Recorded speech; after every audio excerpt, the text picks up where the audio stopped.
আমাদের যারা স্ত্রীগুলো চালিয়েছে, যারা আমাদের অত্যাচার করেছে, নির্যাতন করেছে, তারা পানির আলোতে গিয়ে আশ্রয় নিয়েছে, তাই না?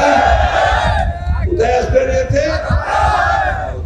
আজকে সেই জন্যে আমরা দেশে আমাদের একমাত্র লক্ষ্য, একমাত্র কথা, আমরা গণতন্ত্র ফেরত চাই, আমরা নির্বাচিত পার্লামেন্ট চাই এবং আমরা নিরপেক্ষ নির্বাচনের মধ্য দিয়ে সেটা চাই। খুব পরিষ্কার করে বলে দিতে চাই এই সরকারকে, এই অন্তর্বর্তী সরকারকে, যে আপনি শতভাগ নিরপেক্ষ থাকবেন। আপনার উপদেষ্টা মন্ডলীর সদস্যদের মধ্যে কেউ কেউ কোনো দলের জন্য পক্ষপাতিত্ব করছেন বলে বিভিন্ন জায়গায় অভিযোগ আসছে। আমরা এটা শুনতে চাই না। বাংলাদেশের মানুষ এটা শুনতে চায়।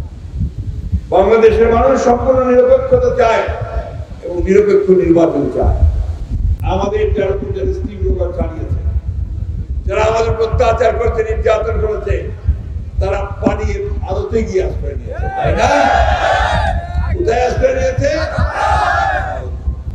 ভারত সবসময় চেষ্টা করেছে বাংলাদেশের মানুষকে কি করে বিপদে ফেলবে তা।